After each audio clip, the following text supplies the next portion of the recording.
Buenas noches, estimada magíster. Mi nombre es Israel Andrade y voy a dar respuestas a las siguientes preguntas planteadas. La primera. Al presentar una acción de protección, se requiere mencionar la norma infringida. ¿Es suficiente que el accionante manifieste su sentimiento de injusticia? Al presentar una acción de protección, es fundamental entender que este mecanismo jurídico busca salvaguardar derechos fundamentales que pueden estar siendo vulnerados. Sin embargo, la manifestación de un sentimiento de injusticia por parte del accionante no es suficiente para fundamentar la solicitud. La acción de protección se rige por principios metodológicos que exigen certeza y precisión en la alegación de la norma infringida. La inclusión específica de la norma constitucional o legal que se considere vulnerada es esencial por varias razones. En primer lugar, permite al juez identificar el marco normativo aplicable al caso y evaluar si efectivamente existe una vulneración. Las normas son el hilo conductor que establece no solo los derechos de los ciudadanos, sino también las obligaciones de las autoridades y otros actores. Sin un argumento concreto que señale la norma específica, el proceso puede tornarse subjetivo y dejar lugar a interpretaciones erróneas. La segunda pregunta. ¿Cómo se realizan los procesos de selección y revisión de la Corte Constitucional? La Corte Constitucional es un órgano clave en el sistema jurídico del país, encargado de garantizar la supremacía de la Constitución y la protección de los derechos fundamentales. La selección y revisión de los casos que llegan a esta Corte son procesos fundamentales que pueden influir en la dirección del Estado del Derecho en el país. En lo que respecta al proceso de selección, la Corte Constitucional opera bajo un sistema de admisión de casos que se presentan a través de acciones de inconstitucionalidad, recurso de revisión y acciones de protección, entre otros. La Corte tiene un rol activo en determinar cuáles casos son admisibles para su revisión, lo que implica un análisis inicial sobre la relevancia y la urgencia de los asuntos planteados, y la normativa ecuatoriana establece plazos específicos para la presentación de estos recursos, lo que permite que la Corte actúe de una manera oportuna en la protección de derechos. Una vez que un caso es admitido, la Corte Constitucional procede con el análisis a fondo, que incluye la revisión de los argumentos presentados por las partes, la evaluación de pruebas y la consideración de precedentes legales. Un aspecto crucial de este proceso es la participación de los jueces constitucionales, quienes deben contar con una formación sólida en derecho constitucional y derechos humanos, lo que asegura que las decisiones se tomen sobre la base de conocimiento y profundo rigor jurídico. La revisión es además un proceso que debe observar principios de transparencia y debido proceso. En este sentido, la Corte Constitucional obliga a que las audiencias sean públicas, lo que permite que la ciudadanía esté informada sobre los debates y decisiones que se toman. Esto crea un canal de confianza entre la ciudadanía y la Corte, fortaleciendo la legitimidad de sus resoluciones. La tercera pregunta. Las garantías jurisdiccionales están dirigidas a tres tipos de derechos: los derechos constitucionales, los derechos reconocidos en instrumentos internacionales y los derechos derivados de la dignidad humana. Bueno, las garantías jurisdiccionales en el contexto ecuatoriano se orientan hacia la protección de tres tipos de derechos fundamentales. Este enfoque es esencial para comprender el sistema de justicia en el Ecuador y su compromiso con la protección de los derechos humanos.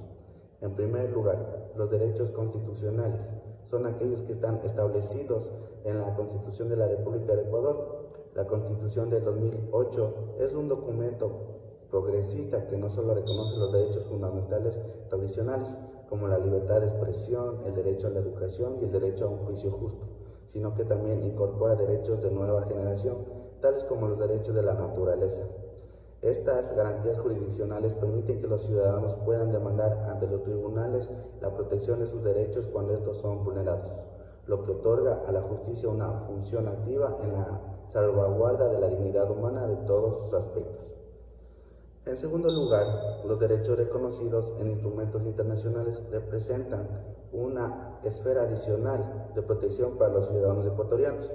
El Ecuador es parte de varios tratados y convenios internacionales, como la Convención Americana sobre Derechos Humanos y el Pacto Internacional de Derechos Civiles y Políticos. Estos instrumentos no solo establecen obligaciones para el Estado, sino que también dotan a los ciudadanos de mecanismos para hacer valer sus derechos a nivel internacional.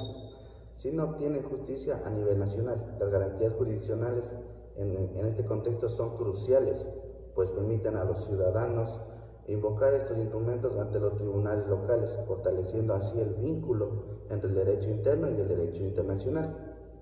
El tercer tipo de derechos abarca aquellos que surgen de la dignidad humana, un principio fundamental que permea toda la normativa ecuatoriana. La dignidad humana es un valor central en los derechos humanos y se manifiesta en múltiples formas por la integridad física y psicológica de los individuos. La dignidad humana se traduce en el conjunto amplio de derechos que requieren ser protegidos. Las garantías jurisdiccionales no solo sirven para asegurar que se respeten estos derechos, sino que también fomentan un entorno en el que cada individuo pueda desarrollarse plenamente y participar activamente en la vida social, política y económica del país. A medida que la sociedad ecuatoriana continúa evolucionando, es imperativo que estas garantías se fortalezcan y se adapten a las nuevas realidades y desafíos, asegurando así un marco robusto de protección de los derechos humanos. La justicia no debe ser un privilegio, sino un derecho garantizado para todos. La cuarta pregunta. Para la protección del derecho a la consulta prelegislativa, ¿qué acción debe ejercer y cuál es el procedimiento? La consulta prelegislativa es un mecanismo importante para garantizar la participación ciudadana en la elaboración de leyes y políticas públicas del Ecuador, especialmente en lo que respecta a los pueblos y nacionalidades indígenas. Este derecho está consagrado en la Constitución del 2008 en su artículo 57, que establece que las comunidades, pueblos y nacionalidades tienen derecho a ser consultados sobre medidas que les afecten directamente. Las acciones para proteger el derecho a la consulta prelegislativa es fundamental, ya que las comunidades y organizaciones sociales ejercen varias acciones. En primer lugar, deben estar informadas sobre sus derechos y las normas que regulan el procedimiento de consulta.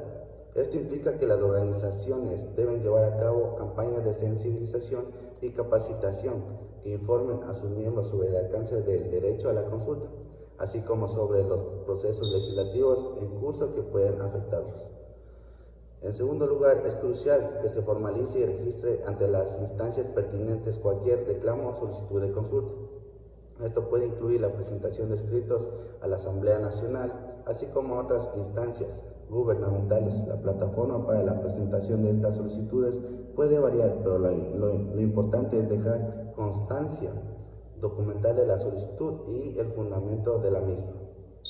Finalmente, las organizaciones y las comunidades deben ser dispuestas a utilizar los recursos judiciales. Si sus derechos son vulnerados, las vías administrativas y judiciales pueden ser utilizadas para exigir la realización de consultas cuando éstas sean omitidas o debidamente ignoradas. Esto incluye, pero no se limita a la posibilidad de presentar acciones de protección o demandas por la defensa de los derechos fundamentales, alegando la vulneración del derecho a la consulta. Los procedimientos de la consulta prelegislativa es la identificación de la comunidad afectada, la convocatoria a la consulta, la realización de la consulta y el registro de las opiniones y propuestas. Y la última es la publicación del resultado. La quinta pregunta. Para garantizar el cumplimiento de los derechos se requiere determinar acciones positivas y negativas para el Estado. Bueno, las garantías de los derechos para cumplir con este objetivo es esencial que el Estado adopte tanto acciones positivas como negativas. Las acciones positivas buscan promover y facilitar la realización de derechos fundamentales en el caso del Ecuador. Esto incluye iniciativas como la implementación de programas de educación inclusiva, la mejora del acceso a la salud y la promoción de políticas que aseguren la participación ciudadana. Por ejemplo, el fortalecimiento de la educación intercultural puede ayudar a garantizar que las minorías étnicas tengan igualdad de oportunidades. Estas políticas no solo ayudan a elevar el nivel de vida de ciertos grupos, sino que también refuerzan el tejido social al promover la cohesión y disminuir las desigualdades. Por otro lado, las acciones negativas se centran en la obligación del Estado de abstenerse de violar o restringir los derechos ciudadanos. Esto implica que el gobierno debe crear marcos legales y mecanismos de supervisión para prevenir abusos como la violencia policial, la censura de prensa o la discriminación. Es igualmente crucial que existan instancias efectivas para la denuncia y sanción de violaciones a los derechos humanos, sin un compromiso firme en este aspecto. Las acciones positivas pueden verse socavadas. Bueno, Magister, estas han sido las respuestas de las preguntas planteadas. Que tenga una buena noche. Gracias.